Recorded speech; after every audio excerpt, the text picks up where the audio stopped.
നമസ്കാരം. STV ന്യൂസിലേക്ക് സ്വാഗതം. ആദ്യം പ്രധാന വാർത്തകൾ. ഭാരതപ്പുഴയിൽ ഒഴുക്കിൽപ്പെട്ട് കാണാതായ മത്സ്യത്തൊഴിലാളിയെ ഇനിയും കണ്ടെത്താനായില്ല.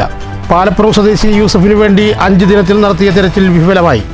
മത്സ്യത്തൊഴിലാളിയെ കാണാതായതായി കഴിഞ്ഞ ഞായറാഴ്ച. വിവിധ സംഘങ്ങൾ ചേർന്നുള്ള തെരച്ചിൽ അവസാനിപ്പിക്കാൻ സാധ്യത.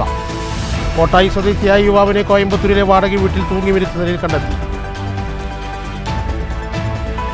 വാട്സ്ആപ്പ് ആപ്പിലെ വ്യാജ ട്രാഫിക് ചലാൻ ലിങ്കിൽ കുടുങ്ങി ചേലക്കര വെങ്ങാനല്ലൂർ സ്വദേശി. യുവാവിന് നഷ്ടമായത് 5 ലക്ഷം. സൈബർ തട്ടിപ്പുകാർ പുതിയ തന്ത്രങ്ങളുമായി രംഗത്തിറങ്ങുമ്പോൾ ജാഗ്രത വേണമെന്ന പോലീസ്. നിരോധിത പുകയില ഉൽപ്പന്നങ്ങൾ ശേഖരിച്ച് വിൽപ്പന നടത്തിയ കുറുവട്ടൂർ സ്വദേശി പോലീസിന്റെ പിടിയിൽ. കേന്ദ്ര സർക്കാരിന്റെ വിദ്യാഭ്യാസ നയം കേരളത്തിലെ പൊതുവിദ്യാഭ്യാസത്തെ തകർക്കുന്നതാണെന്ന് KSTA ജില്ലാ സെക്രട്ടറി അജില. ജീവനക്കാരോട് അനുഭാവപൂർവമായ നിലപാടാണ് കേരള സർക്കാർ സ്വീകരിക്കുന്നത് എങ്കിലും ആനുകൂല്യങ്ങൾ നിശ്ചയിക്കുന്നത് അംഗീകരിക്കാനാവില്ലെന്നും അജില. ശമ്പള പരിഷ്കരണം, ആനുകൂല്യ കുടിശ്ശിക തുടങ്ങിയ വിഷയങ്ങളിൽ സർക്കാർ നിലപാട് വ്യക്തമാക്കണമെന്നും ആവശ്യം. വാർത്തകൾ വിശദമായി. ഭാരതപ്പുഴയിൽ ഒഴുക്കിൽപ്പെട്ട് കാണാതായ മത്സ്യത്തൊഴിലാളിയെ ഇനിയും കണ്ടെത്താനായില്ല. ഇക്കഴിഞ്ഞ ഞായറാഴ്ചയാണ് പാലപ്പുറം സ്വദേശി യൂസഫ് മീറ്റ്ന കടവിന് സമീപത്തു നിന്നും ഒഴുക്കിൽപ്പെട്ട് കാണാതായത്. ഇയാൾക്ക് വേണ്ടി നടത്തിയ 5 ദിന തെരച്ചിലും വിഫലമായി. തെരച്ചിൽ അവസാനിപ്പിക്കാനാണ് സാധ്യത. ഭാരതപ്പുഴയിലെ വിവിധ കേന്ദ്രങ്ങളിൽ വ്യാപകമായ തെരച്ചിൽ. 5 ദിവസം പിന്നിട്ടിട്ടും മത്സ്യത്തൊഴിലാളിയെ കണ്ടെത്താനായില്ല. ഇക്കഴിഞ്ഞ ഞായറാഴ്ചയാണ് പാലപ്പുറം പാറയ്ക്കൽ വീട്ടിൽ 58-കാരനായ യൂസഫിനെ മീറ്റ്ന കടവിന് സമീപത്തു നിന്നും മീൻ പിടിക്കുന്നതിനിടെ കാൽവഴുതി വീണ് ഭാരതപ്പുഴയിലെ ഒഴുക്കിൽപ്പെട്ട് കാണാതായത്. തുടർന്നുള്ള വിവിധ ദിവസങ്ങളിൽ തെരച്ചിൽ നടത്തി. 5-ാം ദിനമായ വ്യാഴാഴ്ച രാവിലെ മുതൽ വൈകുന്നേരം വരെ ദേശമംഗലം, പയങ്കുളം, ഷൊർണൂർ തുടങ്ങിയ ഭാഗങ്ങളിൽ വ്യാപകമായ തെരച്ചിൽ നടത്തിയെങ്കിലും യൂസഫിനെ കണ്ടെത്താനായില്ല. പാലക്കാട്ട് നിന്നുള്ള scuba team, Shoranur fire force, civil defence എന്നീ വിഭാഗങ്ങളാണ് ഷൊർണൂരിലും പരിസര പ്രദേശങ്ങളിലും തെരച്ചിൽ നടത്തിയത്. നാട്ടുകാരുടെ സംശയത്തെ തുടർന്ന് ആദ്യം രാവിലെ ദേശമംഗലം ഭാഗത്ത് മണിക്കൂറുകളോളം തെരച്ചിൽ നടത്തിയെങ്കിലും മൃതദേഹം കണ്ടെത്താനായില്ല. നേരത്തെ തെരച്ചിൽ കാര്യക്ഷമമല്ലെന്നാരോപിച്ച് മത്സ്യത്തൊഴിലാളികൾ പ്രതിഷേധം അറിയിച്ചിരുന്നു.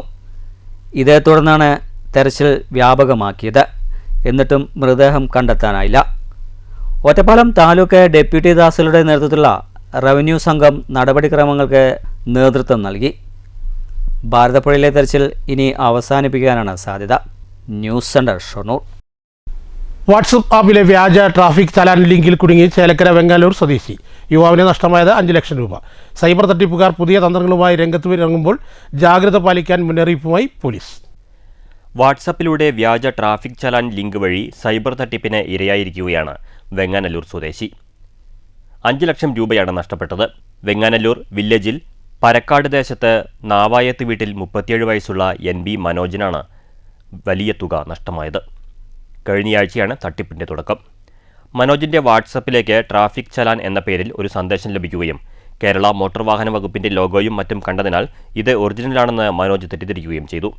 തുടർന്ന് സന്ദേശത്തിലെ ലിങ്കിൽ ക്ലിക്ക് ചെയ്തതോടെയാണ് പ്രശ്നങ്ങൾ ആരംഭിച്ചത്. മനോജിൻ്റെ എറണാകുളം തൃക്കാക്കര ബ്രാഞ്ചിലുള്ള HDFC ബാങ്ക് അക്കൗണ്ടിലേക്ക് 10 ലക്ഷത്തിലധികം വരുന്ന വലിയൊരു തുക ലോണായി നിക്ഷേപിക്കപ്പെടുകയായിരുന്നു. എന്നാൽ അധികം വൈകാതെ ആ തുകയിൽ നിന്ന് 2 തവണകളായി 5 ലക്ഷം രൂപയോളം തട്ടിപ്പുകാർ ഓൺലൈൻ വഴി പിൻവലിച്ചു. തട്ടിപ്പ് മനസ്സിലാക്കിയ മനോജ് കഴിഞ്ഞ ദിവസം ചേലക്കര പോലീസ് സ്റ്റേഷനിലെത്തി പരാതി നൽകി. സംഭവത്തിന്റെ ഗൗരവം കണക്കിലെടുത്ത് പോലീസ് ഉദ്യോഗസ്ഥർ ഉടൻ തന്നെ കേസെടുത്ത് അന്വേഷണം ആരംഭിച്ചിട്ടുണ്ട്. ഇത്തരം സൈബർ തട്ടിപ്പുകൾ ഇപ്പോൾ വളരെ സാധാരണമാണ്. അതിനാൽ അപരിചിതരിൽ നിന്ന് വരുന്ന ലിങ്കുകളോ സന്ദേശങ്ങളോ തുറക്കുന്നതിന് മുൻപ് എല്ലാവരും അതീവ ശ്രദ്ധ പുലർത്തണമെന്ന് പോലീസ് മുന്നറിയിപ്പ് നൽകി.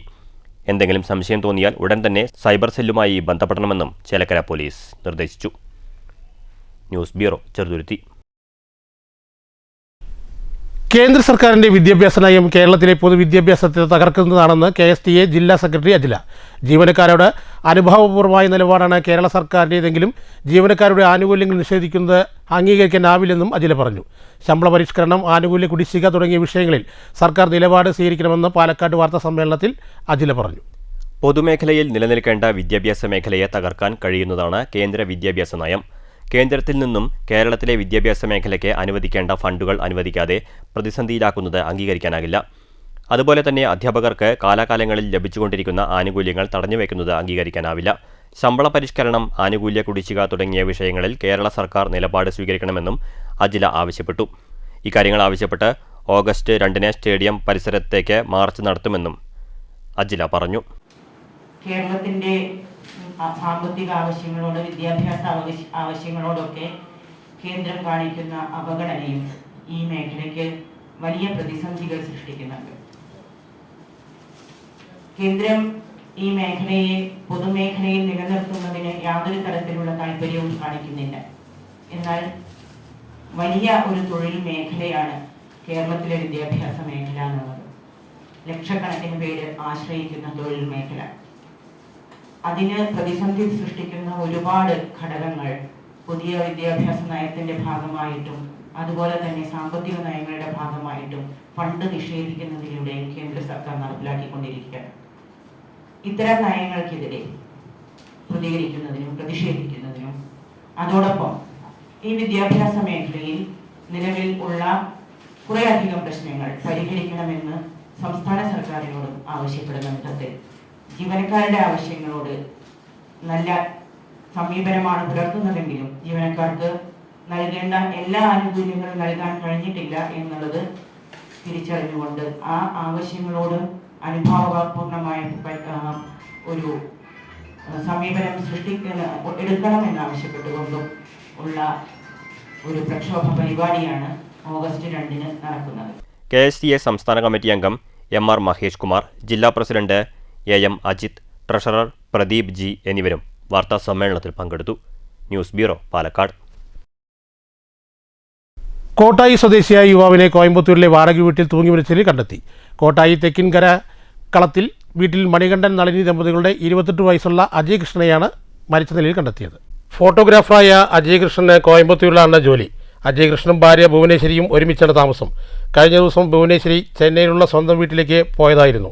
അജയ് കൃഷ്ണനെ ഫോണിൽ ബന്ധപ്പെട്ടപ്പോൾ ഫോൺ എടുക്കാത്തതിനെ തുടർന്ന് സംശയം തോന്നിയ വീട്ടുകാർ കോയമ്പത്തൂരിലെ വാടക വീട്ടിൽ പരിശോധിച്ചപ്പോഴാണ് തൂങ്ങി മരിച്ച നിലയിൽ കണ്ടെത്തിയത്. News bureau, Kottayi. നിരോധിത പുകയില ഉൽപ്പന്നങ്ങൾ ശേഖരിച്ച് വിൽപ്പന നടത്തിയ കേസിൽ കുറുവട്ടൂർ സ്വദേശിയെ അറസ്റ്റ് ചെയ്തു. കുറുവട്ടൂർ വരമംഗലത്ത് കാഞ്ഞിരക്കുട്ടി വീട്ടിൽ 55 വയസ്സുള്ള സുബൈറിനെയാണ് ഷൊർണൂർ SHO V രവികുമാറിന്റെ നേതൃത്വത്തിലുള്ള സംഘം അറസ്റ്റ് ചെയ്തത്. കുറുവട്ടൂരിലെ KCM UP സ്കൂളിനും കുറുവട്ടൂർ മദ്രസയ്ക്കും സമീപത്താണ് സുബൈറിന്റെ കടമുറി. സ്കൂളിലെയും മദ്രസകളിലെയും കുട്ടികൾക്ക് നിരോധിത പുകയില ഉൽപ്പന്നങ്ങൾ സുബൈർ വിൽപ്പന നടത്തുന്നുണ്ടെന്ന രഹസ്യവിവരത്തെ തുടർന്നാണ് കഴിഞ്ഞ ദിവസം ഉച്ചയ്ക്ക് കടയിലെത്തി പോലീസ് നടത്തിയ പരിശോധനയിൽ പ്രതിയെയും നിരോധിത പുകയില ഉൽപ്പന്നങ്ങളും പിടികൂടിയത്. നിരോധിത പുകയില ഉൽപ്പന്നങ്ങൾ കൈവശം വെച്ച് വിൽപ്പന നടത്തിയ കേസിൽ 2022-ലും ഇയാൾക്കെതിരെ സമാനമായ കേസ് എടുത്ത് പിഴ ചുമത്തിയിട്ടുണ്ട്. 25 Hans packet, 23 cool lip packet, 15 cigarette packet, 17 Kaja beedi, 25 പുകയില ഉൽപ്പന്നങ്ങൾ എന്നിവയാണ് ഇയാളിൽ നിന്നും കണ്ടെടുത്തത്. അറസ്റ്റ് ചെയ്ത പ്രതിയെ കോടതിയിൽ ഹാജരാക്കിയ ശേഷം റിമാൻഡ് ചെയ്തു. വിദ്യാലയങ്ങളെയും കുട്ടികളെയും കേന്ദ്രീകരിച്ച് ഇത്തരത്തിൽ കുറ്റകൃത്യങ്ങൾ ചെയ്യുന്നവർക്കെതിരെ കർശന നടപടി സ്വീകരിക്കുമെന്ന് Shoranur police SHO V Ravikumar പറഞ്ഞു. News centre, Shoranur. ലക്കിടി മംഗലം നെല്ലിക്കുറിശി റോഡിലെ ഹെയർ പിൻ വളവ് വാഹന ഗതാഗതത്തിന് ദുരിതമാകുന്നു. ഭാരങ്ങൾ കയറ്റിവരുന്ന വലിയ വാഹനങ്ങൾ ഇവിടെ കുടുങ്ങുന്നത് നിത്യസംഭവമാണ്. അതുകൊണ്ട് തന്നെ മണിക്കൂറോളം ഗതാഗതം ഇവിടെ തടസ്സപ്പെടാറുണ്ട്. മണിക്കൂറുകളോളം ഗതാഗത തടസ്സവും ഉണ്ടാകാറുണ്ട്. വലിയ വാഹനങ്ങൾ വളവിലെത്തുന്നതോടെ തിരിയാൻ പറ്റാത്ത അവസ്ഥയിലായിരിക്കും. അല്ലെങ്കിൽ വാഹനത്തിന്റെ ഏതെങ്കിലും ഭാഗം പൊട്ടി നടുപാതയിൽ കിടക്കും. ആഴ്ചയിൽ 2-3 തവണ ഇത്തരം സംഭവങ്ങൾ ഉണ്ടാകാറുണ്ടെന്ന് പ്രദേശത്തുകാർ പറയുന്നു. വലിയ വാഹനങ്ങൾ വളവിൽ നിന്നാൽ പിറകോട്ടെടുക്കാൻ പോലും കഴിയില്ല. കാരണം വലിയ താഴ്ചയാണ് ഇവിടം. നിരവധി വാഹനങ്ങൾക്ക് ഇവിടെ നിന്നും കേടുപാടുകൾ സംഭവിക്കാറുണ്ട്. വാഹനങ്ങൾക്ക് തിരിഞ്ഞു കയറാൻ കഴിയാതായതിനാൽ ഈ വഴി മണിക്കൂറുകളോളം ഗതാഗത കുരുക്കുമുണ്ടാകും. അമ്പലപ്പാറ, മുരുക്കുംപറ്റ എന്നിവിടങ്ങളിൽ നിന്നും ലക്കിടി പത്തിരിപ്പാല വഴി പാലക്കാട്ടേക്കെത്താനുള്ള എളുപ്പ വഴിയായതിനാൽ നിരവധി വാഹനങ്ങളാണ് ഈ വഴിയെ ആശ്രയിക്കുന്നത്. ഇടയ്ക്കിടയ്ക്ക് വാഹനങ്ങൾ കുടുങ്ങുന്നത് പതിവായതോടെ മാസങ്ങൾക്ക് മുൻപ് ഗതാഗത വകുപ്പ് ഉദ്യോഗസ്ഥ സംഘം സ്ഥലം സന്ദർശിച്ച് പരിശോധന നടത്തിയിരുന്നു. എന്നാൽ തുടർ നടപടികളൊന്നും ഉണ്ടായില്ലെന്ന് നാട്ടുകാരുടെ പരാതി. News bureau, Pathirippala. പ്രാർത്ഥനകൾ വിഫലം. നാടിൻ്റെ ദുഃഖത്തിലായി പിഞ്ചുബാലൻ നിർവേദ് യാത്രയായി. കരൾ രോഗം ബാധിച്ച് ചികിത്സയിലായിരുന്ന 3 വയസ്സുകാരൻ നിർവേദിൻ്റെ ജീവൻ രക്ഷിക്കാൻ ഒരു നാടൊന്നടങ്കം കൈകോർത്തിരുന്നുവെങ്കിലും എല്ലാം വിഫലമായി. പറളി ഓടന്നൂർ വലിയപറമ്പ് ഗോവിന്ദൻകുട്ടി നിത്യ ദമ്പതികളുടെ മകനാണ് നിർവേദ്. പറളി ഓടന്നൂർ വലിയപറമ്പിൽ ഗോവിന്ദൻകുട്ടി നിത്യ ദമ്പതികളുടെ മകനാണ് നിർവേദ്. എപ്പറ്റോ സെല്ലുലാർ നിയോപ്ലാസം എന്ന അപൂർവ കരൾ ക്യാൻസർ രോഗം ബാധിച്ചതിനെ തുടർന്ന് കരൾ മാറ്റിവെക്കൽ ശസ്ത്രക്രിയയ്ക്കായി ചെന്നൈയിലെ സ്വകാര്യ ആശുപത്രിയിൽ പ്രവേശിപ്പിച്ചിരിക്കുകയായിരുന്നു. മകന്റെ ജീവൻ നിലനിർത്താൻ അമ്മ കരൾ പകുത്തു നൽകാൻ തയ്യാറായിരുന്നു. ശസ്ത്രക്രിയയ്ക്കും തുടർ ചികിത്സയ്ക്കുമായി 40 ലക്ഷം രൂപയോളം ചെലവ് വരുന്നതിനാൽ നിർധന കുടുംബത്തെ സഹായിക്കുന്നതിനുവേണ്ടി ഓടന്നൂർ വലിയപറമ്പ് ഹോളി ബ്രദേഴ്സ് ക്ലബിന്റെ നേതൃത്വത്തിൽ വിപുലമായി ബക്കറ്റ് പിരിവ് നടത്തി.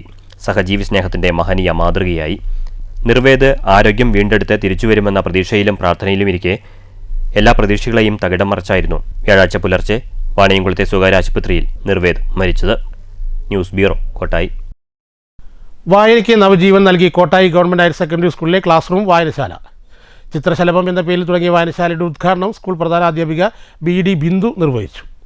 ചിത്രശലഭം എന്ന പേരിൽ ആരംഭിച്ച വായനശാലയുടെ ഉദ്ഘാടനം പ്രധാനാധ്യാപിക BD ബിന്ദു നിർവഹിച്ചു. വിദ്യാർത്ഥികൾ ഒരാഴ്ചയിലേറെയായി സമാഹരിച്ച പുസ്തകങ്ങളാണ് വായനശാലയിലുള്ളത്. വായനശാല വിപുലപ്പെടുത്താൻ പൊതുജനങ്ങളുടെ സഹായം തേടാനും തീരുമാനിച്ചു. Class teacher KA Ajesh, librarian KR Anvika Lakshmi, വായനശാല സെക്രട്ടറി MK അനുശ്രീ, വായനശാല പ്രസിഡന്റ് V കീർത്തന എന്നിവർ നേതൃത്വം നൽകി. News bureau, Kottayi. Super hit ഗാനങ്ങൾ ലോകത്തിന് സമ്മാനിച്ച പ്രശസ്തനും ജനകീയനുമായ മുഹമ്മദ് റാഫി ഇവിടെ പറഞ്ഞിട്ട് 45 വർഷം പിന്നിടുന്നു. അദ്ദേഹത്തിൻ്റെ സ്മരണയ്ക്കായി മങ്കരയിൽ പരിസ്ഥിതി പ്രവർത്തകരും സംഗീത പ്രേമികളും ചേർന്ന് 45 ഓർമ്മ മരങ്ങൾ നട്ട് അനുസ്മരിച്ചു. ചടങ്ങിൽ മുഹമ്മദ് റാഫി പാടിയ ഗാനങ്ങളും കേൾപ്പിച്ചു.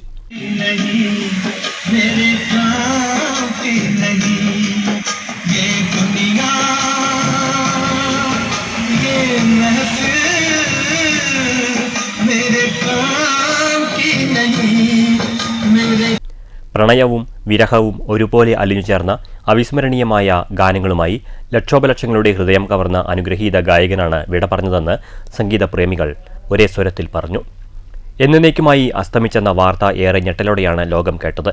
40 വർഷത്തോളം തന്റെ സവിശേഷ സ്വരമാധുരിയിലൂടെ സിനിമാ സംഗീത ലോകത്ത് ഒന്നാമനായി തന്നെ നിറഞ്ഞു നിന്ന അദ്ദേഹം 1980 ജൂലൈ 31 മരണപ്പെട്ടത്. അനുസ്മരണ ചടങ്ങിൽ Leela Balakrishnan, Shamsuddin Mankurussi, KK Rahman, Ashraf Mankara, Babu KC, AM Sadiq, AV Ravi, KC Velayudhan എന്നിവർ സംസാരിച്ചു. രാജ്യത്തല്ല ലോകത്തെമ്പാടും അറിയപ്പെടുന്ന ഒരു അനശ്വര ഗായകനാണ് മുഹമ്മദ് റാഫി. അദ്ദേഹം നമ്മളെ വിട്ടുപിരിഞ്ഞിട്ട് ഇന്നേക്ക് 45 വർഷം തികയുന്നു. അതിൻ്റെ ഭാഗമായി 45 വൃക്ഷത്തൈകൾ നടുവാൻ തീരുമാനിച്ചതിൽ നിന്ന് ഒരു തൈ ഇവിടെ മങ്കര വെള്ളറോഡ് അവർക്ക് വേണ്ടിയിട്ട് നമ്മൾ നടുകയാണ്. അദ്ദേഹത്തെപ്പറ്റി പറയുകയാണെങ്കിൽ പറയാൻ വാക്കുകളില്ല. ലോകം അംഗീകരിച്ച ഒരു ഗായകനാണ്. News bureau, Pathirippala. ഷൊർണൂർ ചുടുവാലത്തൂർ ശിവക്ഷേത്രത്തിൽ ശ്രീമദ് ഭാഗവത സപ്താഹയജ്ഞം തുടരുന്നു. ബ്രഹ്മശ്രീ തെക്കേടൻ നാഗരാജൻ നമ്പൂതിരിയാണ് യജ്ഞാചാര്യൻ. ഷൊർണൂർ ചുടുവാലത്തൂർ ശിവക്ഷേത്രത്തിലെ ഈ വർഷത്തെ ശ്രീമദ് ഭാഗവത സപ്താഹയജ്ഞം തുടർന്നു വരികയാണ്. വ്യാഴാഴ്ച ഗജേന്ദ്രമോക്ഷം, കൂർമാവതാരം, വാമനാവതാരം, പരശുരാമ അവതാരം തുടങ്ങിയവയിലായിരുന്നു പാരായണം. ബ്രഹ്മശ്രീ തെക്കേടം നാഗരാജൻ നമ്പൂതിരി രാമപുരമാണ് യജ്ഞാചാര്യൻ.